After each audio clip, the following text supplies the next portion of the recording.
hacer un itinerario muy completo, un itinerario novedad de esta temporada y que vamos a continuar comercializando la temporada próxima, 2023. Vamos a hacer un recorrido por nuestro itinerario Europa Esencial. Un itinerario muy completo, muy aconsejable, sobre todo para ese pasajero que viaja por primera vez para Europa. Ya vais a ver que es muy completo. Y es que el mejor de los viajes siempre es el próximo, como dice el escritor Javier Reverte. Así que vamos allá, sin más dilación, a hacer nuestro circuito. Nuestro itinerario Europa Esencial está englobado dentro de nuestra programación en regular por Europa. Como ya sabéis, autobuses grandes, autobuses confortables, van recorriendo los principales puntos turísticos, las principales ciudades y donde conoceremos los principales, claro, lógicamente, lugares más interesantes para visitar en cada uno de los lugares. Máximo aprovechamiento del tour, como vais a poder ver, vamos a ver una gran cantidad de ciudades y de monumentos, museos, en poco tiempo, transporte de lujo garantizado durante todo el itinerario y todo esto conlleva una relación coste-beneficio, calidad-precio muy interesante. Por supuesto, todos nuestros tours con guía acompañante y hablando español, porque como todos sabéis, en Surland nos dedicamos a trabajar exclusivamente con el mercado latinoamericano. ¿Necesitamos algo más para viajar en un circuito regular de Surland? Claro que no, así que vamos allá. Bueno, aquí estamos viendo el itinerario, que os lo dejo aquí una vez más en el chat para que lo podáis consultar a la vez que vamos viendo la formación. El Europa Esencial es un itinerario muy interesante que engloba prácticamente toda Europa. Es un recorrido de 18 días si completamos lo que es el circular comenzando en Madrid y terminando en Madrid, o lo podemos cortar también en el día 14 terminando en Roma. O sea que realmente es un tour muy completo en el que vamos a visitar, vamos a comenzar en Madrid, con lo cual conoceremos España, subiremos hasta Francia, luego vamos hacia Centro Europa para conocer Alemania, de ahí bajaremos a Austria, luego toda Italia hasta llegar a Roma y de ahí podemos volver a Madrid vía Barcelona, vía Costa Azul y Barcelona, o si no, terminar en Roma. O sea que realmente un itinerario muy completo. Aquí aquí estáis viendo, aquí os lo voy a compartir en español, un segundito. Aquí lo tengo. Como estáis viendo, un itinerario de 18 días muy completo. Aquí veis todo el mapita, aquí veis las fechas de salida que vamos a tener prácticamente, como estáis viendo, van a ser salidas semanales. Es un tour que opera durante todo el año, con lo cual lo podéis ofrecer en cualquier mes de la temporada. Tenemos aquí toda la hotelería prevista, que como bien sabéis será siempre 4 estrellas, central y bien ubicada. Las temporadas alta y temporada baja, siempre marcadas en negro o rojo, dependiendo de la temporada, y todo el itinerario, incluyendo nuestro paquete de valor añadido, que como siempre recomiendo incluir. El paquete de valor añadido son las excursiones opcionales que el guía ofrece en destino, y también incluso algunas almuerzos y algunas cenas. Yo siempre recomiendo incluirlo porque son realmente excursiones que siempre compran. Desde el paseo en góndola en Venecia, a los museos vaticanos en Roma, al Palacio de Versalles en París, en fin, yo creo que es importante que lo lleven ya incluido, o por lo menos que lo ofrezcáis en la agencia para que no haya problemas. Pero yo siempre recomiendo incluir este paquete de valor añadido, del cual vais a encontrar el valor aquí abajo, justo aquí, en la parte de precio. O sea que yo creo que es un itinerario muy recomendable y un itinerario que sin duda va a dar grandes satisfacciones al pasajero porque se va a hacer una idea muy completa de todo el continente europeo. Lógicamente, en un viaje es imposible visitar toda Europa, pero sí que en este circuito de 18 días, este itinerario es muy completo y conseguimos ver una gran cantidad de países y de ciudades. ¿Por qué elegir este Europa Esencial? Bueno, pues hay algunas características que son importantes siempre destacar. Aún siendo un itinerario con un precio muy asequible, porque estáis viendo que por 18 días son 1.895 euros, realmente, si estamos viendo que tenemos un guía todo el tiempo, un autobús de lujo, tenemos el desayuno buffet incluido, tasas turísticas incluidas, transfer in, transfer out, estáis viendo que el precio realmente es muy a tener en cuenta para tener todos estos servicios de Surland, como siempre, con nuestra mejor calidad. Hotelería 4 estrellas central y bien localizada. Siempre el desayuno buffet incluido. Por este itinerario de 18 días, bien completo, porque tiene los transfer incluidos, porque tiene las tasas turísticas, que esto también es muy importante, que otros proveedores las cobran aparte, las tienes que pagar en destino, con Surland están incluidas, con nuestro guía acompañante hablando español, con el seguro COVID-19, con la posibilidad de incluir el paquete de valor añadido y, lógicamente, con 100% tranquilidad para viajar con Surland. Fernando, claro, sí, una noche en Venecia y una en Florencia es poco, pero para eso tenemos también otros itinerarios que pasan más tiempo en cada una de estas ciudades, con lo cual, entre los más de 400 itinerarios, seguro que encontrarás alguno que tenga más noches en esas ciudades. En este caso, como ya hablamos de la Europa esencial, es un itinerario, bueno, pues como ya os decía, más enfocado para ese pasajero que viaja por primera vez para Europa y que se va a hacer una idea global de lo que es el viejo continente. Vamos allá. Comenzaríamos en el día 1. El día 1, como os digo, este es un tour circular, comienza y finaliza en Madrid, con lo cual llegaremos a la capital de España y en este primer día lo que tendremos será la llegada y, como os comentaba, transfer in incluido y transfer out también incluido. Llegaremos al aeropuerto, ahí estarán nuestros transferistas siempre con el cartel de Surland o con el cartel del pasajero. Siempre el pasajero, cuando llegue a cualquiera de nuestros destinos, que intente siempre procurar ver al transferista que tendrá el cartel de Surland. No tendrá el del operador, no tendrá el de la agencia, tendrá el de Surland. Muchas veces tendrá también el nombre del pasajero, pero si llegan muchos pasajeros en el vuelo, es imposible poner el de todos, con lo cual busquen siempre el cartel de Surland. Sí, Carmen, todos los vídeos se colocan después en nuestro canal de YouTube. Por si no podéis verlo entero, yo los grabo y los colgamos siempre en el YouTube. Si tienes que irte antes, porque hay que atender a un cliente, porque hay que vender una Europa esencial, no hay problema. puedes ir sin problema. Bueno, día 1 llegaremos en Madrid, nos acostumbramos al cambio horario. Como ya sabéis, Madrid, capital de España, y una cosa interesante es que Madrid es una de las ciudades con más árboles de toda Europa. Es la capital de España, la ciudad más poblada, tiene aproximadamente lo que es todo el casco urbano, unos 3 millones, lo que pasa que luego si ya incluimos toda la zona de la Comunidad de Madrid, que son pueblos muy, muy poblados alrededor de la ciudad, llegamos a unos 7 millones. Y es la ciudad con más pernoctaciones hoteleras de España. Fue en 2019, antes de la pandemia, la ciudad más visitada con 9 millones de viajeros. Lógicamente es un centro cultural con mucha influencia y tiene el triángulo de los museos formado por el Museo del Prado, el Museo de Arte Reina Sofía y el Thyssen, que siempre es muy interesante. Como os decía, es una ciudad, aunque es una ciudad grande, es una ciudad con muchas zonas verdes, prácticamente 70 metros cuadrados por habitantes. Y el nombre de Madrid, no tenemos ningún incremento en el precio, es el que está publicado, no hay ningún incremento. Aida. El nombre viene del árabe, porque Mayrit o Marguerite, que es las palabras árabes de las que proviene el término Madrid, significa sitio abundante de agua. Y era porque antiguamente había muchas zonas de ríos en lo que hoy es el área donde hoy está ubicada la catedral. De hecho, en ese periodo, cuando surgió la ciudad, había una muralla árabe, que era del siglo IX, y es donde hoy está situada la Catedral de la Almudena. De hecho, si alguno habéis visitado Madrid hace poco, veréis que en la explanada que hay delante de la catedral han abierto como una cristalera con todos los restos que había de la antigua muralla. Lo están intentando conservar. Y a los madrileños, a los que son de Madrid, se les conoce como gatos, pero para ser madrileño tienes que ser descendiente de tercera generación de madrileños. Quiere decir que tus abuelos son madrileños por parte de padre y de madre.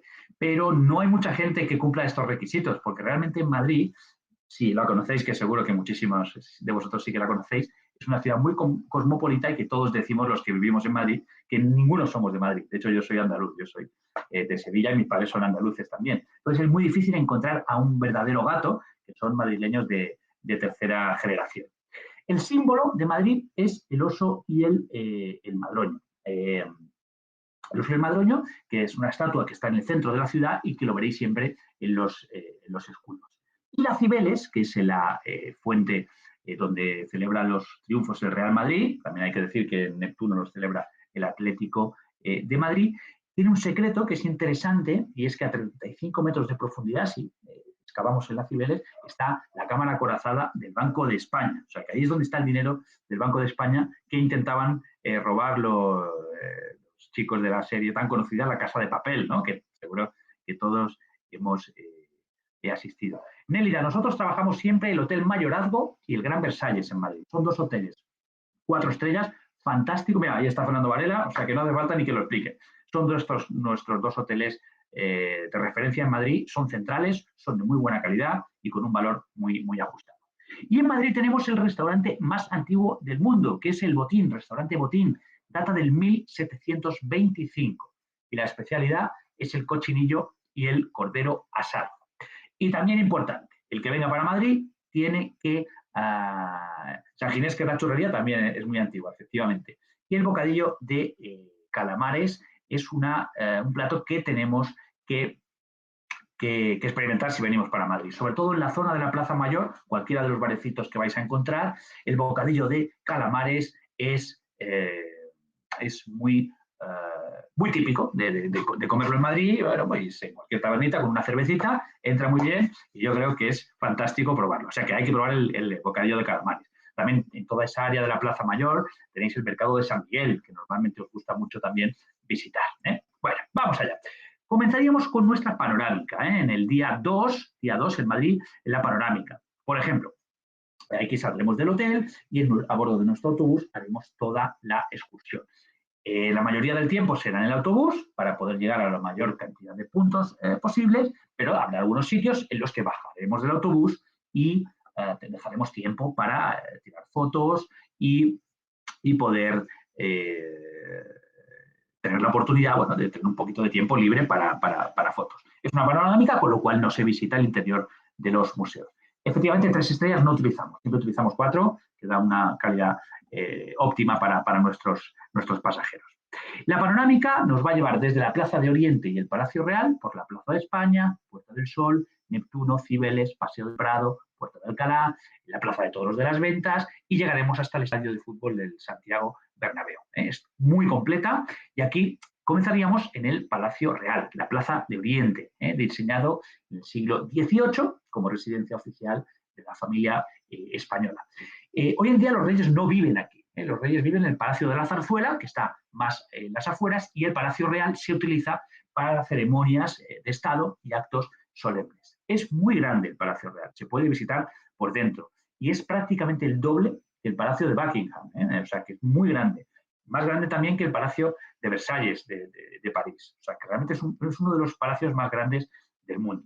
Y tiene un patrimonio histórico-artístico muy interesante dentro. O sea que merece la pena, tanto por las pinturas, escultura, tapicería y incluso tiene una colección de violines Stradivarius excepcional. O sea que merece mucho la pena visitarlo por dentro en el tiempo libre.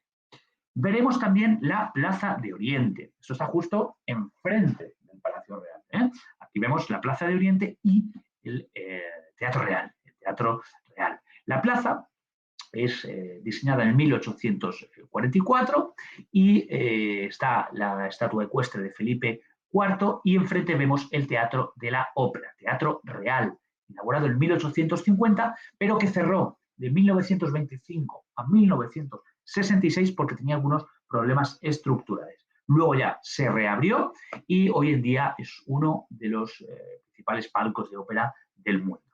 La obra más representada es el Rigoletto de Giuseppe Verdi con 387 representaciones. Y el Teatro Real tiene una programación anual muy completa y de artistas de primer nivel que vienen a actuar a la ciudad de Madrid. Y también interesante, en estas fechas que estamos, en el Palacio Real, el día 22 de diciembre, se celebra el sorteo extraordinario de la Lotería Nacional. Es un sorteo muy clásico de aquí en España, que es el único sorteo en el que yo participo en todo el año y prácticamente todos los españoles. Todos siempre compramos un décimo, es muy clásico ese día 22, que se hace el sorteo de la Lotería Nacional, el sorteo extraordinario de Navidad y que todos los españoles y muchos extranjeros participamos. Seguro que muchos habéis comprado lotería en Doña Manolita, que está en el centro de Madrid, siempre hay unas colas enormes porque siempre toca. el 22 de diciembre. Así que si tenéis oportunidad de comprar algún décimo, hacerlo porque es el sorteo más clásico que tenemos en España. No sé si seguro que hay webs, Carlos, que te lo pueden enviar, porque hoy en día está todo informatizado. Incluso doña Manolita, que es la... Hay dos loteras muy clásicas, doña Manolita en Madrid y la Bruja de Sort en Cataluña. Intentar buscarlos online porque seguro que está. Y se celebra aquí, en el Palacio Real. Es un momento mágico que da prácticamente inicio a las Navidades aquí en España, el sorteo de la Lotería Nacional. Continuamos con el Ayuntamiento. Ahí lo estáis viendo, conocido como el Palacio de Cibeles, un ejemplo claro de arquitectura modernista española, y era la antigua sede de Correos y Telégrafos. Pero desde 2007 es la sede del Ayuntamiento, que antes estaba en la Plaza de la Villa. Ahora es sede del Ayuntamiento desde el 2007. Y es lo que vemos aquí, toda la parte de atrás. Y aquí enfrente vemos la fuente de Cibeles, que os decía que abajo está el dinerito del Banco de España. O sea, que ahí, lo tenéis ahí debajo de los leones. Esta estatua de Cibeles representa a la diosa madre Cibeles, y que es un símbolo de la tierra, de la fertilidad, y dos leones que tiran del carro. Los leones se llaman Hipómenes y Atalanta. Y aquí es donde celebra los triunfos el Real Madrid. El Real Madrid. Luego, un poquito más abajo, está Neptuno, que es donde celebran el Atlético de Madrid. Y no olvidéis que hay un tercer equipo en Madrid que está en primera división y que el otro día le ganó al Real Madrid, que es el Rayo Vallecano. El otro día 3-2. Yo asistí al partido porque soy socio del Rayo y ganamos a Madrid. Sé que hay mucho madridista, pero en este caso perdieron el lunes pasado con el Rayo Vallecano. Bueno, dejamos el fútbol y continuamos con nuestra panorámica. La Puerta del Sol. La Puerta del Sol es importante si tenéis algún pasaje donde juega Falcao, efectivamente, viva Colombia, ahí está, sí señor, donde juega Falcao. La Puerta del Sol, si tenéis algún pasajero que va a venir estas Navidades, está en reforma, la están actualizando completamente. Ayer mismo pasé por allá porque la oficina de Surlar está muy cerca y ahí está el punto cero, efectivamente. Fernando, ahí, perfecto, está justo aquí abajo.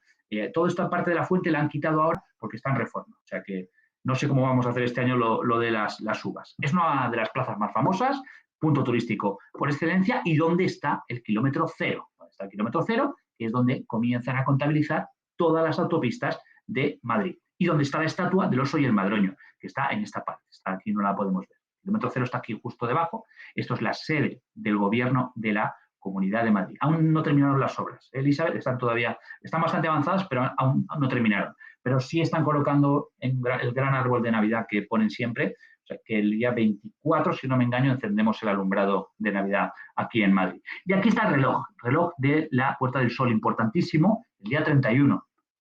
Seguro que sabéis que en España tenemos una costumbre que es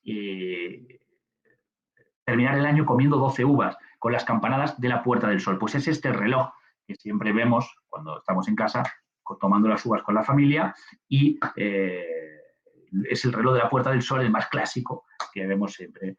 Efectivamente, igual que en México, esta tradición de las 12 uvas. Luego tenemos también la Puerta de Alcalá, de la que veíamos la canción de Ana y Víctor. La Puerta de Alcalá prácticamente está al lado del Parque del Retiro. Sí, la Puerta del Sol va a quedar lindísima, va a quedar lindísima con toda la reforma, porque están soterrando todo lo que es la estación de tren y de metro, y va a quedar, es un sitio muy bonito para visitar. La Puerta de Alcalá, uno de los monumentos emblemáticos de la ciudad, era una de las 5 puertas de acceso a la villa y fiel testigo de la historia de Madrid. Diseñada por Francisco Sabatini, que es el mismo, es un arquitecto italiano afincado en España durante el siglo XVIII, que también diseñó los jardines del Palacio Real. En fin, hacemos una panorámica muy completa y luego dejamos tiempo libre por la tarde, que normalmente ofrecemos alguna de las opcionales, por ejemplo, la de Toledo o la Ávila y Segovia, que se puede hacer por la tarde, o también mucha gente opta por quedarse en la ciudad y ver un poquito, pues conocer un poquito más a fondo, pues por ejemplo, el Palacio Real, o visitar el Museo del Prado, o el Thyssen. En fin, hay muchas cosas que hacer en Madrid. Yo no es porque viva en Madrid, pero es una ciudad muy bonita, es una ciudad muy acogedora, realmente como nadie es de Madrid, todos somos de aquí y estoy seguro que si que muchos de vosotros la conocéis y afirmáis lo mismo que digo yo. O sea que es una ciudad muy interesante para conocer y punto de partida de nuestro Europa esencial.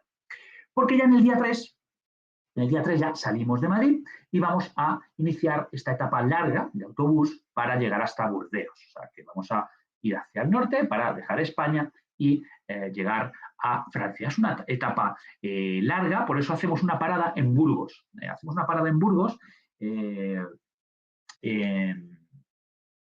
para conocer sobre todo la catedral que estáis viendo ahí. La catedral de Burgos es un ejemplo muy claro de una de las joyas góticas de España, declarado Patrimonio de la Humanidad y que fue construida en un tiempo récord para lo que eran las catedrales en aquella época. Solo 39 años para construir la fantástica catedral de Burgos. Y también hay un alimento muy clásico de Burgos, la morcilla. Morcilla de Burgos, si vais a Burgos también hay que experimentar, porque la comida, la gastronomía es esencial también en un itinerario cuando viajamos. Bueno, de esta forma llegaremos en este día 3 a Burdeos. Ya estamos en Francia. Como llegaremos en la parte de la noche, porque es un itinerario, es la etapa más larga que hay de autobús de todos nuestros itinerarios, la de Madrid a Burdeos. Por eso hacemos, lógicamente, varias paradas y tenemos la cena incluida en cuanto llegamos a Burdeos. La morcilla, es que si os lo digo, a lo mejor luego no os entran ganas de comerla. La morcilla en realidad es la sangre del cerdo, que la curan, la fermentan y se queda como una especie de chorizo. Pero es delicioso, tiene un sabor dulce, porque también se puede mezclar incluso la mezclan con arroz, y es como una especie de chorizo, pero en realidad es la sangre como coagulada. Y yo os recomiendo comerlo porque tiene un sabor dulce muy, muy, muy característico y a mí me gusta mucho la morcilla. El chorizo también y el jamón, y en fin, todos los embutidos que tenemos en España, que son muy, muy buenos. Bueno, llegamos en Burdeos, cenamos y ya en el día 4 continuaríamos con nuestro itinerario para seguir conociendo pues todo lo que es los castillos del Loira. Dejamos Burdeos y llegamos a Amboise, donde tenemos este tiempo para visitar el castillo real de Amboise, que tiene una vista espectacular de todo el Loira. Fue residencia real desde comienzos del Renacimiento y el primero que introdujo influencias italianas en toda la zona del Valle del Loira, del Loire. Es también donde tenemos la tumba del gran Leonardo da Vinci, o sea que realmente merece mucho la pena. Haremos esta paradita en los castillos del Loira, el castillo de Amboise, antes de llegar a la monumental ciudad de París, capital de Francia, fundada por la tribu de los Parisi en el 259 a.C., en la orilla derecha del río Sena, que es el que atraviesa la ciudad. Ya sabemos, centro de arte, de moda, de gastronomía, de cultura y una de las ciudades más influyentes del mundo. El destino turístico más popular de todo el planeta, más de 42 millones de visitantes extranjeros por año, o sea que realmente muchísimas personas visitan París. La ciudad del amor o la ciudad de la luz. Esta imagen engaña mucho, porque aquí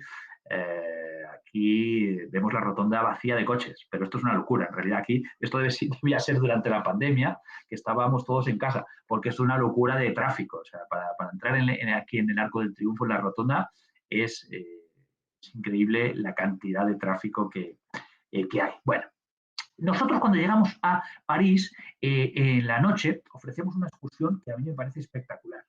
Es la excursión de las iluminaciones de París, incluida en nuestro paquete de valor añadido. O sea que es muy interesante porque es una excursión que hacemos cuando anochece. Normalmente la hacemos sobre las 8 horas de la tarde, dependiendo de la época del año, pero se trata de admirar los principales monumentos en la noche. Y vemos 2 de los 30 puentes del Sena y vemos todos los monumentos con la iluminación artificial. Y realmente es una excursión deliciosa que yo siempre recomiendo porque vemos la ciudad de una forma diferente. Es muy, muy, muy, muy bonita esta excursión de las iluminaciones de París. Totalmente recomendable, aunque vayamos un poquito cansados. Algunas curiosidades de la ciudad. Bueno, la Torre Eiffel, que cambia de tamaño. Madame Brasserie, buen restaurante, Fernando. La Torre Eiffel cambia de tamaño, 8 centímetros en el verano. Con la expansión térmica es más alta durante el verano. Y en el Sagrado Corazón tenemos la campana más grande de Francia, que se llama la Savoyard, y el pulgar de la Défense, que tiene 14 metros.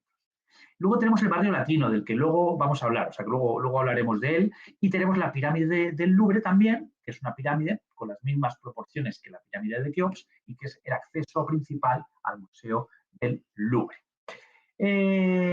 Sobrenombre de la ciudad del amor y también de la ciudad de la luz. ¿Por qué? Pues porque antiguamente había muchos robos en la ciudad cuando no existía la iluminación artificial, y de ahí que uno de los alcaldes históricos colocara lo que eran postes de gas al principio. Fue la primera ciudad occidental en tener un método de luz artificial, o sea que realmente por eso se llama la ciudad de la luz. Y ya en el día 5, ya habremos hecho la panorámica de las iluminaciones, y en el día 5 haremos nuestra panorámica de París, a bordo de nuestro autocar.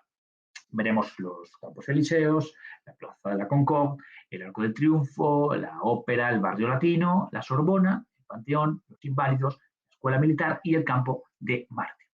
Normalmente al principio nos dirigiremos aquí, a la Plaza de la Concordia, que estáis viendo, que se encuentra entre los Campos Elíseos y Jardín de las Tullerías. Es una de las plazas más representativas y que también tenemos que recordar que fue escenario sangriento, porque aquí se instaló la guillotina durante toda aquella época en la que se ejecutaron a más de 1.200 personas, incluidos muchos ilustres, ¿no? Por ejemplo, María Antonieta, o Robespierre, o Luis XVI, que fue el último rey de Francia, ya con la Revolución Francesa. Ya con el fin del régimen del terror, en 1795 fue cuando se la bautizó como Plaza de la Concordia, Place de la Concorde. Visitaremos también la Ópera Garnier. Sí, el Louvre se puede visitar sin problema. Donde no se puede visitar es Notre Dame, que fue la que tuvo el incendio más grave y que está un restaurante. Ahora lo vamos a ver. Situado en el Palacio Garnier, este edificio neobarroco, y aquí tenemos la Ópera de París. Igual que veíamos el Teatro Real de Madrid, aquí está la Ópera de París, que inspiró la obra del Fantasma de la Ópera, una de las más conocidas. La construcción fue ordenada por Napoleón III y tardó unos 15 años. Veremos también el Barrio Latino, que os comentaba, aquí lo tenemos. Barrio Latino, no porque sean latinos todos los que allí habitan, sino porque aquí, originariamente, ahora ya no tanto, pero era un lugar donde se concentraban muchos estudiantes que estudiaban en la Sorbona. Antiguamente estos estudiantes se comunicaban en latín, es por eso que se llama Barrio Latino, y ha tenido una gran importancia movimientos políticos y estudiantiles hasta desembocar en la Revolución de Mayo del 68. Hoy no es tanto de estudiantes, pero sí es una zona muy agradable, con restaurantes, cafeterías, los típicos cafés parisinos, que tiene precios más accesibles que el resto de la ciudad. Recordad que París es una ciudad muy cara. Igual que en Madrid, en cualquier sitio vas a poder comer por 10 euros, en París los precios son mucho más altos que aquí en España. Esto tenemos que recordarlo. El puente de Alexander, que antes lo veíamos en las iluminaciones, muy bonito, muy interesante, y que también lo visitamos, lógicamente, en nuestra panorámica. Inaugurado en 1900, realmente es espectacular, con estas columnas de 17 metros, los caballos alados, los querubines, es muy lindo, y sobre todo un lugar donde muchos matrimonios recién casados van a hacerse el reportaje de fotos. Sí, Romina, por 10 euros en Madrid comes el menú del día, primer plato, segundo, bebida y postre. Y en algunos sitios incluso café. O sea que sí que se puede perfectamente. En el bar que tenemos debajo de Surland, que yo como muchas veces, con 11 euros. El menú vale 11 euros. O sea que la verdad que es bastante económico en ese sentido. Aún hoy se puede comer bien económicamente en Madrid. Y se come bien, se come bien. Los Inválidos también. Los Inválidos, complejo arquitectónico, donde tenemos el Palacio Nacional, la residencia para soldados franceses retirados ya del servicio, y aquí tenemos el Panteón y toda esta cúpula dorada muy característica que podemos ver desde muchos metros, desde muchos sitios de París, son 100 metros de altura. Y aquí está enterrado Napoleón, uno de los más icónicos personajes de la historia francesa. Hacemos toda la panorámica y luego dejamos o tarde libre o hacemos el Palacio de Versalles, otro paseo que tenemos que hacer sí o sí, porque realmente es un sitio espectacular. El Palacio de Versalles, que lo hacemos con guía local, lógicamente, bus incluido, entradas incluidas, audios incluidos, y visitamos tanto lo que son los jardines como el interior del palacio. El palacio declarado Patrimonio de la Humanidad por la UNESCO hace más de 30 años, es uno de los palacios más conocidos, no solo por la arquitectura y jardines, sino porque es muy importante históricamente la historia de Francia. Luis XIV fue el primero en transformar lo que era el pabellón de caza de su padre Luis XIII y donde instaló la corte aquí en Versalles hasta 1682, hasta la Revolución Francesa. Aquí gobernaron Luis XIV, Luis XV y Luis XVI. Os recomiendo una serie que yo creo que está en Netflix, si no la podéis ver, que se llama Versalles. Está rodada en el propio Palacio de Versalles. A mí me gustó mucho cuando la vi, los actores me parecieron excepcionales, se llama Versalles y ahí vais a conocer mucho de la historia del palacio. Ya os digo, la grabaron en el propio lugar original. O sea que es muy interesante, muy bonito la historia. A mí me gusta mucho las series de época, entonces la verdad que lo disfruté bastante cuando se llama Versalles y la podéis encontrar en cualquier plataforma digital. Luego dejamos el día 6, lo dejamos libre, porque realmente París merece la pena tener un poquito de tiempo para visitar y recomendamos, pues, por ejemplo, ir a Montmartre, que es la zona alta de la ciudad, donde tenemos la iglesia del Sacré-Cœur, lugar bohemio, de pintores, de artistas, callejeros, merece mucho la pena visitarlo o visitar, por ejemplo, el Louvre. Hay cantidad de cosas que hacer en París. Como os decía antes, Notre Dame, ahora por dentro no se puede visitar, pero sí que la podéis ver por fuera o hacer el crucero por el Sena. En fin, hay miles de cosas que hacer en París. Antes del día 7, que nos va a llevar desde París hasta Frankfurt. Quiere decir que dejaremos Francia y llegaremos a Alemania. Alemania saldremos hacia Boppard.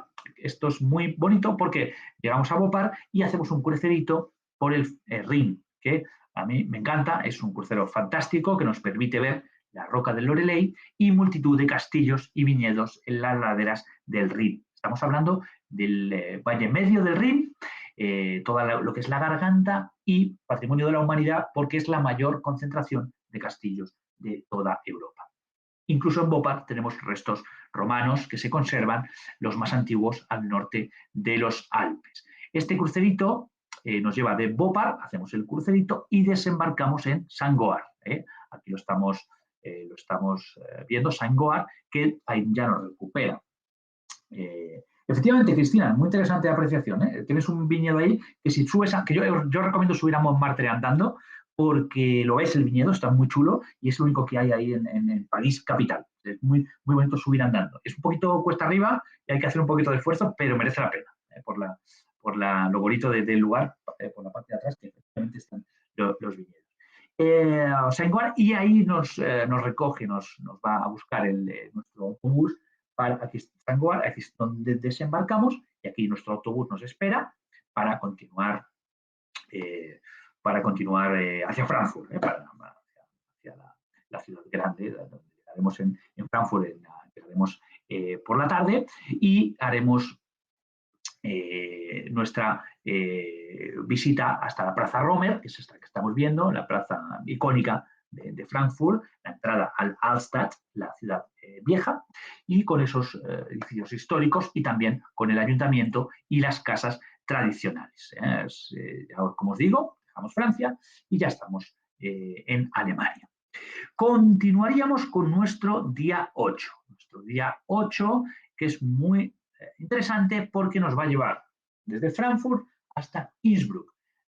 Quiere decir que dejamos Alemania y visitamos Austria. Estáis viendo que en este circuito de Europa esencial vamos rápido y conocemos mucho. O sea, por eso yo os recomiendo para personas que no viajaron aún para Europa, porque te haces una idea muy global del continente. Este día 8 desayunamos, salimos hacia Rotemburgo, que estáis viendo en el slide, donde hacemos un pequeño tour de orientación. Es una joya de la ruta romántica alemana, el clásico pueblo que los hermanos Grimm interpretaban en sus cuentos, y es donde se desarrollaba ese cuento tan famoso que es llamado Pinocho. Pinocho habitaba aquí en Rotemburgo, o sea que realmente todo el centro medieval muy bien conservado, merece muchísimo la pena visitarlo. Rotemburgo, la ciudad de Pinocho. Y llegaremos a Füssen, al castillo de Neuschwanstein. Impresionante castillo. Salimos de Rotemburgo hacia Füssen, donde llegaremos más o menos a la 1 de la tarde, y veremos el castillo de Neuschwanstein. Y almorzamos allí, en esta ciudad de Füssen. No se incluye la visita al castillo, esto es importante decirlo, para después ya continuar hacia Innsbruck, hacia Austria. Y aquí estamos, Innsbruck. En Innsbruck, cuando llegamos este día 8 por la noche, ofrecemos una opcional interesante que también está en el valor añadido, que es la de el show tirolés. Show tirolés es una cena que vamos a ver con show tirolés, que lo protagoniza la familia Gundolf, que desde 1967 organiza estos espectáculos. Es una música auténtica tirolesa, con instrumentos tradicionales, con cantos tiroleses como el Joidel y con bailes típicos, que son zapateados tiroleses, llamado Schuppeltime. Innsbruck es la capital del Tirol, por eso toda esta cena tirolesa, y realmente es una ciudad también muy bonita y muy digna de ver, que la vamos a ver al día siguiente, día 9. Aquí lo tenemos. Haremos una panorámica por la ciudad austríaca de Innsbruck, sobre todo aquí ya después del desayuno, por todo este centro histórico. Veremos el Tejadillo de Oro, que lo vamos a ver nada más llegar al casco antiguo. Es el símbolo, monumento más conocido de Innsbruck, tiene 500 años de antigüedad, y son 2.657 tejas de cobre que recubren todo el tejado que el emperador Maximiliano diseñó como mirador, porque él se asomaba aquí. Realmente es muy curioso verlo ahí, justo en el centro de la ciudad de Innsbruck. Haremos esta panorámica antes de salir hacia Italia, hacia Verona, hacia Venecia, donde vamos a mostrar un poquito la luz, que aquí en España ya, como hemos cambiado la hora, anochece ya muy pronto y además estamos con días de tormenta. Dejamos Austria y llegamos a Italia. Llegamos a Italia. En este día 9 finalizaremos el itinerario en Venecia, pero haremos una paradita que merece mucho la pena en Verona. Después entraremos en la Bella Italia, haremos un pequeño tour de orientación, sobre todo la plaza central, que es una plaza en forma de abanico, y seguro que habéis oído hablar de Verona por las carreras de caballos que se hacen, el Palco de Verona, que se hace en el verano, que enfrenta cuadras de los diferentes barrios de la ciudad. Muy bonito todo el casco antiguo de Verona, y hacemos este pequeño tour de orientación antes de llegar a Venecia. Porque, como os digo, ya hemos dejado Austria y estamos en Italia. Estamos en la maravillosa Italia, y algunas curiosidades interesantes. Es que Italia tiene 3 volcanes activos: el Etna, el Vesubio y el Stromboli. Pero no solo estos 3 que están activos, tiene 29 que están inactivos. Y bueno, la pizza,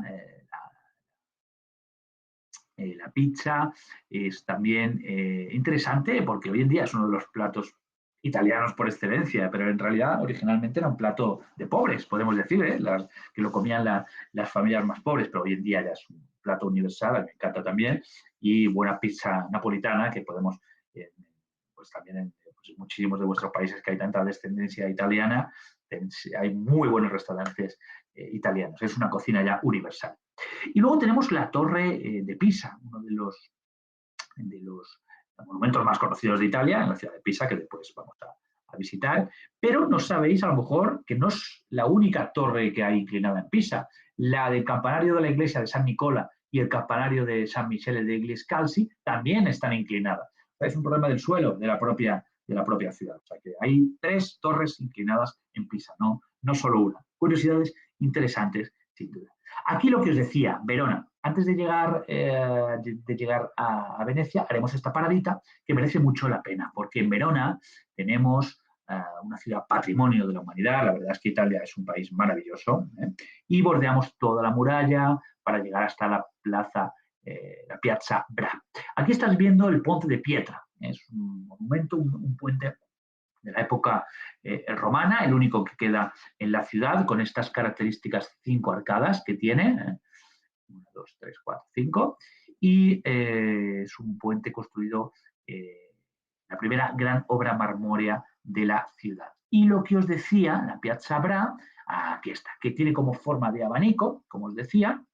Es muy bonita Verona, la verdad que sí. Es la plaza más grande de toda la ciudad. Tiene muchas cafeterías, restaurantes y algunos edificios de interés. Aquí está la Arena de Verona, que era un anfiteatro que tiene más de 1000 años y hoy es una sala de conciertos. Sobre todo, lugares que tenemos que visitar en Verona, el Ayuntamiento, el Palazzo Barbieri. Y también, lógicamente, cómo no, ahí lo están ya diciendo, Romeo y Julieta. Exacto.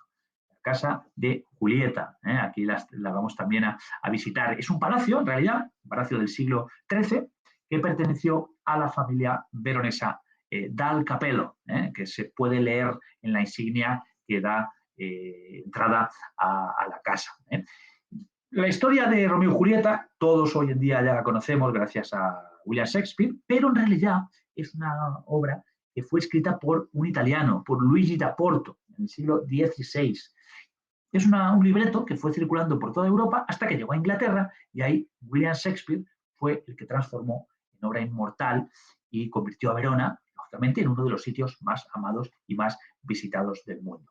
El Romeo y Julieta de William Shakespeare es una de las obras universales y que todos tenemos que ir al teatro a ver porque realmente merece mucho la pena. Hay muchas películas también que narran la historia, y aquí está el balcón donde quiere decir la obra que aparecía Julieta para a escondidas ver a su enamorado Romeo. Obra con final trágico, no quiero hacer spoiler para quien no la haya visto o leído, pero que merece mucho la pena. Y aquí vemos a la Julieta original. Obra inmortal donde las haya, y por eso también, claro, muy importante en la historia de Venecia. Y aquí, como os decía, vemos la arena de Venecia, aquí está, que es el anfiteatro romano, construido en el 30 después de Cristo. O sea, que ya veis, tiene más de 2000 años, el tercero más grande de su tiempo, después del Coliseo de Roma y del anfiteatro de Campania.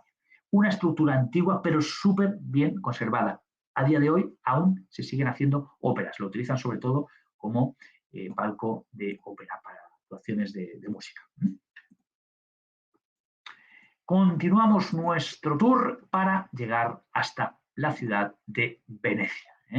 Venecia, maravillosa, única, irrepetible ciudad. En realidad un conjunto de islas, son 120 islas unidas a través de puentes y con una larga historia comercial, sobre todo en el siglo XV. Era la mayor ciudad portuaria del mundo, con 200.000 habitantes, que para el siglo XV era muchísimo.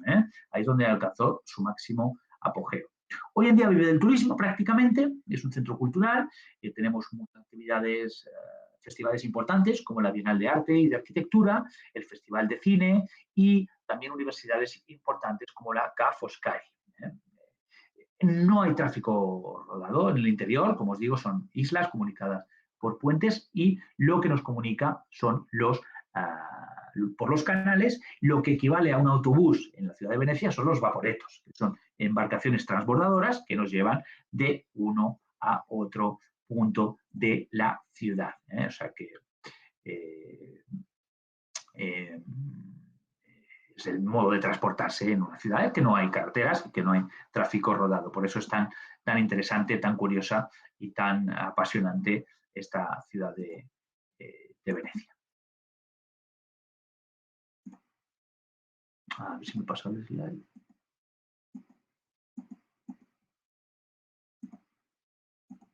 A ver, que no me está pasando. Un segundito.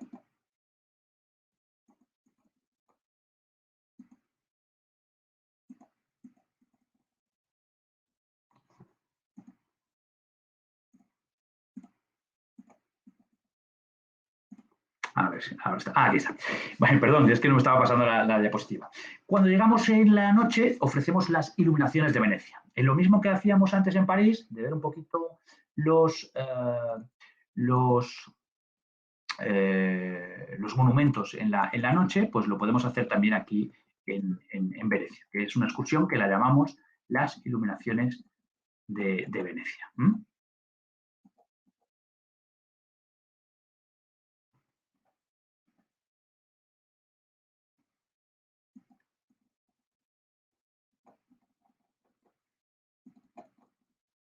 Un segundo, es que no me está pasándoles. Perdonadme que no me está pasando la diapositiva, no sé por qué se me ha quedado esto. Ahora, vale. Y luego, en el día 10, hacemos nuestra panorámica. Nuestra panorámica que nos va a llevar sobre todo para hacer... Estáis viendo bien las diapositivas, ¿verdad? Es que me está costando pasar, no sé por qué.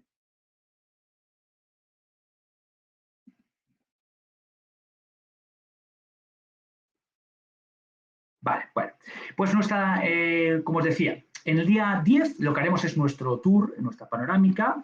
Llegaremos, primero, nuestro hotel estará en Mestre, porque lógicamente no podemos acceder con el autobús al interior de la ciudad. Llegaremos desde Mestre hasta el ferry que nos va a llevar hasta la plaza de San Marcos, que es donde está el corazón de la ciudad. Es la plaza de San Marcos, que la vemos aquí. Esto es el corazón de la ciudad, la única plaza que tiene la ciudad de Venecia, lo demás son todo piazzetas, y que seguro que veis muchas veces en las noticias, cuando llega el agua alta, que muchas veces la ciudad se inunda, es el lugar por excelencia que siempre lo vemos inundado con agua. En la Basílica de San Marcos, ahí es donde nos deja el ferry, nos bajamos y hacemos ya toda la panorámica a pie de la ciudad. Veremos la Basílica, aquí está, la Basílica de San Marcos, el templo religioso más importante de Venecia, es toda una extensión del Palacio Ducal y es una iglesia de planta de cruz latina, tiene 5 cúpulas y cuenta con más de 4.000 metros cuadrados de mosaicos, realmente muy interesante. Veremos también el campanile y Palacio Ducal. Aquí lo tenemos, el campanile. Todo esto está en la Plaza de San Marcos, toda la basílica y el campanile en el que podemos subir en el tiempo libre. Tiene 98,5 metros de altura, es el edificio más alto de la ciudad y tiene unas vistas espectaculares de la ciudad. Aquí vemos el campanile y el Palacio Ducal, en esta parte izquierda. La antigua residencia de los dux de Venecia, y que después de un incendio tuvo que ser reconstruido. Ha sido utilizado para muchas cosas diferentes, ¿no? Fortaleza, prisión, y tiene mucha mezcla de elementos arquitectónicos, bizantinos, góticos y renacentistas. Tiene pinturas en su interior muy interesantes de pintores como Tiziano, Tintoretto o Belli. O sea, que realmente muy interesante. Y veremos también, como no, el Puente Rialto, maravilloso, aquí lo estáis viendo, impresionante, es el más antiguo de los 4 puentes que cruzan el Gran Canal de Venecia. Y es diseño del arquitecto Antonio da Ponte, que se construyó en el siglo XVI. Y cruzando el puente llegáis hasta el Mercado Rialto. Es un lugar muy interesante, aquí lo veis el mercado, para sobre todo compra de frutas y verduras. Y en Venecia, después de la panorámica, ofrecemos también una opcional que, ¿cómo no vamos a hacerla? El paseo de góndola. Paseo de góndola con música en Venecia. Antiguamente la góndola era el barco clásico, sobre todo hasta el siglo XVII, miles de góndolas surcaban los canales. Hoy en día quedan unas 100. Son estas embarcaciones de 11 metros, son embarcaciones con muchos tipos de madera diferente, hasta 8 tipos de madera, y nosotros hacemos un paseíto de góndola amenizado con músicos locales. Normalmente colocamos una góndola para cada 6 pasajeros y en cada 2 góndolas va un músico, o sea que da para poder escucharla. O sea que no en todas las góndolas van músicos, eso es importante también decirlo, pero van a ir escuchándola y hacemos un recorrido maravilloso para disfrutar de la música. Es una excursión también incluida en nuestro paquete de valor añadido y por lo tanto fundamental para hacer. Y en este día 10, una vez que hacemos el paseo en góndola, ya salimos de Venecia para llegar a la ciudad que hablábamos antes, Pisa. Salimos hacia Pisa y dejamos tiempo libre, un pequeño tour de orientación con nuestro guía acompañante para visitar la torre inclinada de Pisa, la más conocida del mundo, y toda la plaza de los Milagros. Todo lo que es el centro histórico de Pisa es pequeñito, está todo concentrado aquí en la plaza de los Milagros, así que hacemos esta paradita pues antes de continuar hacia Florencia. Aquí veis la torre. Si se quiere subir hay que contratar las entradas con bastante anticipación. Normalmente no va a dar tiempo, pero realmente no merece mucho la pena.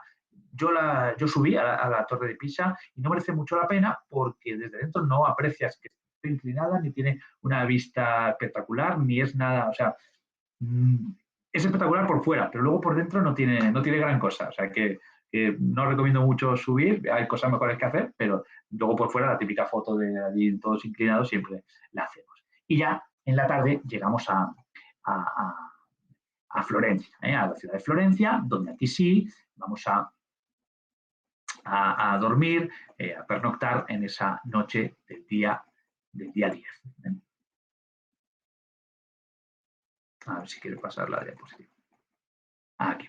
Bueno, y en Florencia ya sí amanecemos el día 11 y hacemos nuestra panorámica. Una panorámica también muy completa, normalmente la hacemos a pie porque todo el casco antiguo es un museo en sí, es una ciudad maravillosa y visitaremos, por ejemplo, el Batisterio de San Giovanni, que se encuentra enfrente de la fachada de la catedral, ese edificio más antiguo de toda la Piazza del Duomo.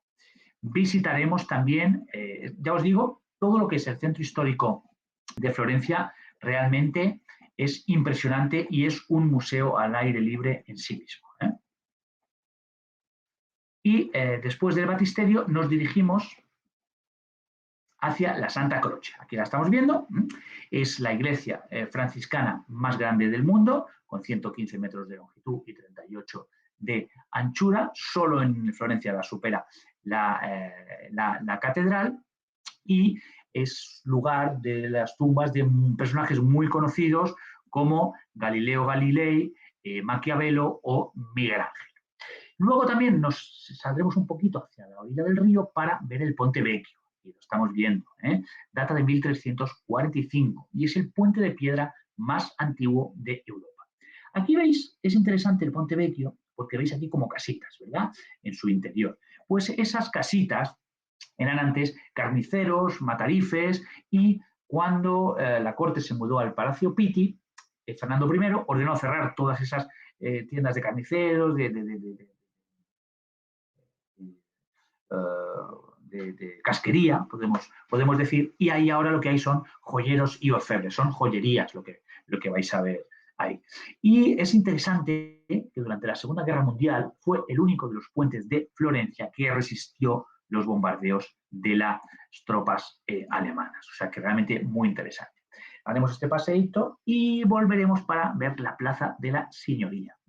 Plaza de la Signoria, la plaza más importante de Venecia, y vamos a encontrar de allí el Palacio Vecchio, que es el más característico de toda la plaza, sobre todo con las estatuas. Ya vais a ver ahí una gran cantidad de estatuas, el Adán y Eva, el David y Miguel Ángel, que en este caso es una copia, el original está en el Museo de la Academia, Hércules y Caco, y en el centro la Fuente de Neptuno, construida por Bartolomeo Amanati. Realmente, como os decía, es un museo al aire libre. Y aquí el espectacular Duomo de Florencia, que también lo vamos a visitar.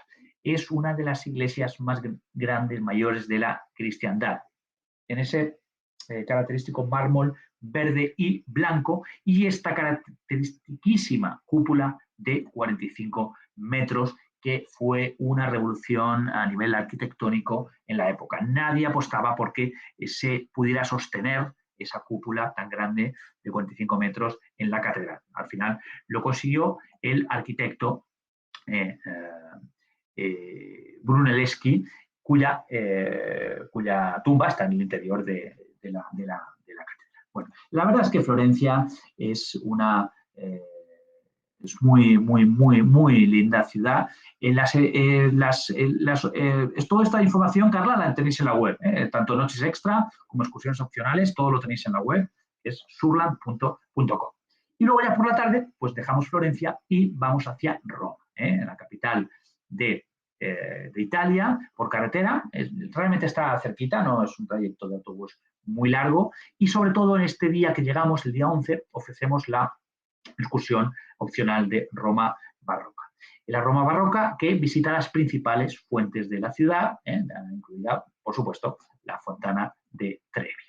Aquí vemos la que os comentaba, lo que es la Roma Barroca. La excursión de Roma Barroca es muy interesante porque, como os digo, recorre las principales fuentes de la ciudad. Aquí la que estamos viendo es la Fontana di Trevi. Y Roma, como sabéis, es la capital de Italia y de la región del Lacio. Tiene unos 3 millones de habitantes y es la ciudad con mayor alta concentración de bienes históricos y arquitectónicos del mundo. Todo el centro está delimitado por las murallas aurelianas y es una ciudad mítica, una ciudad milenaria, 3 milenios de historia, un vasto patrimonio histórico, artístico y cultural. Por todo ello se le conoce con el sobrenombre de la ciudad eterna y atrae más de 16 millones anuales de turistas, lógicamente. Y también es el corazón de la religión católica, es un lugar de peregrinación clásico y es también muy curioso el hecho de que dentro de la propia ciudad de Roma tenemos una entidad estatal autónoma, que es el Vaticano. Después hablaremos de ello. Llegaremos en este día 12, ofreceremos la Roma Barroca, visitaremos la Fontana di Trevi, todo lo que es el Panteón, la Piazza Navona, que es lo que veíamos en la diapositiva anterior, aquí está, la Plaza de España y los museos vaticanos.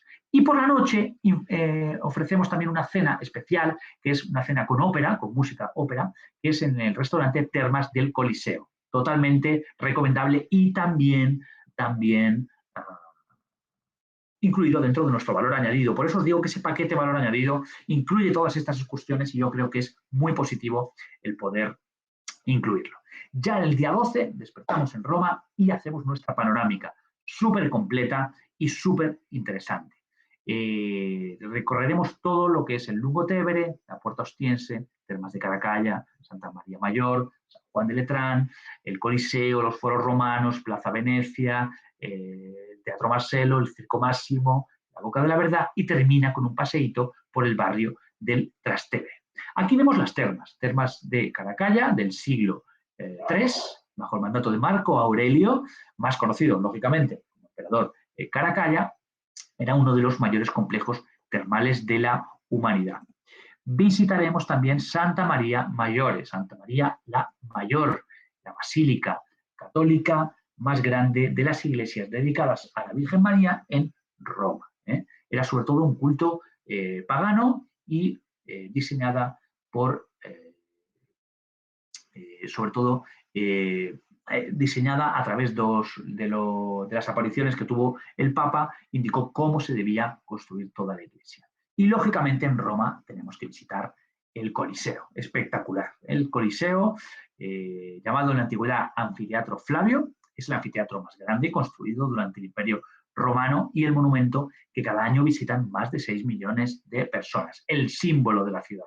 2.000 millones de la ciudad, 2.000 años de antigüedad, perdón, y durante el Imperio Romano con el lema de pan y circo, pan et circus, permitía a 50.000 personas disfrutar de sus espectáculos preferidos. Aquí había muestras de animales exóticos, ejecuciones de prisioneros, las luchas y peleas de los gladiadores, recreaciones de batallas. Todo esto era como el fútbol de hoy en día, se asistía aquí al Coliseo, pan y circo, pues lo que hoy hacemos con el fútbol, antes los romanos lo hacían en el Coliseo. Estuvo activo durante 500 años y los últimos juegos se celebraron allí en el siglo VI. Realmente es impresionante visitar el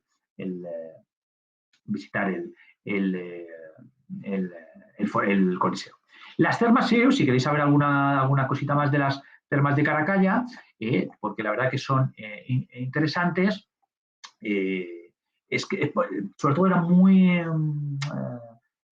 famosas porque asistir a las termas era uno de los pasatiempos preferidos de los romanos. Prácticamente era el lugar que utilizaban como higiene. Lo utilizaban para visitar y también para establecer relaciones sociales. Las termas estaban vestidas con mármol y decoradas con obras de arte, y realmente hoy lo que tenemos son las ruinas, pero era un monumento con grandes bóvedas, muros de ladrillo, y hoy en día lo que nos queda pues, es lo que veis un poquito en la foto. Pero era como un lugar de relaciones sociales, era como el lugar donde los nobles se reunían. O sea, que era un lugar importante, y ya os digo, el emperador Caracalla fue el que las construyó, y de ahí el nombre de las propias termas. También al lado del Coliseo tenemos los forums imperiales, el foro imperial, que era el centro del neurálgico de lo que era la antigua Roma. Ahí se desarrollaba toda la vida pública, cultural y económica del imperio. En sus inicios era una zona pantanosa y los propios romanos la drenaron a través de la cloaca máxima. Ya estáis viendo que los romanos eran un pueblo muy avanzado con sistema. El primer sistema de alcantarillado del mundo lo hicieron los romanos. O sea que realmente es una historia espectacular, fascinante la de la ciudad de Roma. Y la Boca de la Verdad también la visitamos, que es interesante, tiene su origen en 1485 y tiene, sobre todo es curioso, la leyenda medieval que decía que la boca podía morder la mano de quien no decía la verdad. Entonces era muy tradicional que los maridos celosos llevaban ahí a las mujeres y les hacían introducir la mano. Entonces, si no se mordía la mano, era que no habían cometido adulterio. Entonces veréis siempre una fila muy larga de gente metiendo la mano ahí en la boca y para ver si has mentido o no has mentido. La boca de la verità. Muy interesante. Y aquí nuestra panorámica de Roma, que también es parte de autobús porque lógicamente es una ciudad muy grande, finaliza en el Trastevere, en el otro lado del río, el barrio del Trastevere. Es un barrio muy bonito, muy agradable, tiene un aire bohemio, tranquilo, y es una zona muy buena para cenar, zona de restaurantes, toda la zona que tenemos en la piazza de Santa María in Trastevere, que está la basílica y que es el lugar de encuentro. O sea que realmente es muy interesante. Y en este día 12, en la tarde, ofrecemos la opcional de los museos vaticanos, en la que se visita. Ahí vamos en autobús hasta el Museo Vaticano, tenemos nuestro acceso preferencial, entramos y ahí es donde vamos a poder ver la Capilla Sistina. Lógicamente, es una visita también muy completa, Capilla Sistina, la Plaza de San Pedro, de toda la Basílica, o sea que realmente merece mucho la pena hacer la visita de los museos vaticanos, que lo hacemos en este día 12 en la tarde. Y algunas cosas interesantes es que a las 12, que no os asuste nadie, que en Roma siempre hay un cañonazo, anuncia las campanas del mediodía. Y también, como sabéis, estáis viendo ahí la Fontana di Trevi, espectacular después de la restauración que acometieron, hoy en día está muy bonita, y siempre veis gente echando los euros. Esta normalmente es una recaudación de 4.000 euros diarios, hace 1,5 millones de euros anuales, que ellos lógicamente van acumulando todo el dinero y lo destinan a obra social. O sea que siempre que tiráis una monedita a la Fontana de Trevi, sabéis que estáis haciendo un bien a la sociedad. Y en el día 13, que estamos en Roma, ofrecemos nuestra opcional de Nápoles y Capri, dependiendo de las fechas del viaje. Si se viaja desde abril hasta octubre, se hace Nápoles y Capri. Y si se viaja en la época invernal, hacemos Pompeya. O sea que esto también tenemos que comentarlo, que nosotros hacemos este recorrido hasta Nápoles, hacemos el paseo por Capri en la época veraniega y volvemos a Roma. Se duerme en Roma ya para continuar el viaje. Y si se viaja en invierno, se hace Pompeya, para que también lo informéis siempre al cliente. Y ya en el día 14, pasajeros que finalizan el viaje en Roma, que hacen en Madrid-Roma, finalizan y es traslado de salida y fin de los servicios para quien finaliza en Roma. Y tiene la posibilidad, estando en Roma, de la opcional a Costa Amalfitana, quiere decir que podemos seguir para el sur de Italia y hacer hasta Sorrento y Salerno toda la zona de Cava dei Tirreni y Pompeya y volver después a Roma, o podemos continuar para la Costa Azul y finalizar el itinerario en Madrid para completar 18 días. En esta opción lo que hacemos es de Roma de autobús Costa Azul hasta Niza, Niza, Barcelona, que también lógicamente merece mucho la pena, y luego bajar vía Zaragoza hasta Madrid. Son las dos opciones que tenemos a partir de Roma. Lo que es el circuito Europa Esencial finalizaría en Madrid, con lo cual la que haríamos sería esta extensión de la Costa Azul. Y de esta forma finalizaría nuestro tour de 18 días Europa Esencial. Como estáis viendo, un itinerario muy completo para ofrecer sobre todo a ese pasajero, insisto, que no conoce Europa y que se va a situar de esta forma en el viejo continente y ya después, cuando viaje otras veces, ya sabrá, pues me gustó más España, o voy a profundizar en Italia, o conoceré más desde Alemania. Realmente un tour muy interesante, muy completo y que merece mucho la pena ofrecer, porque sabéis que además estamos dentro de la campaña de venta anticipada.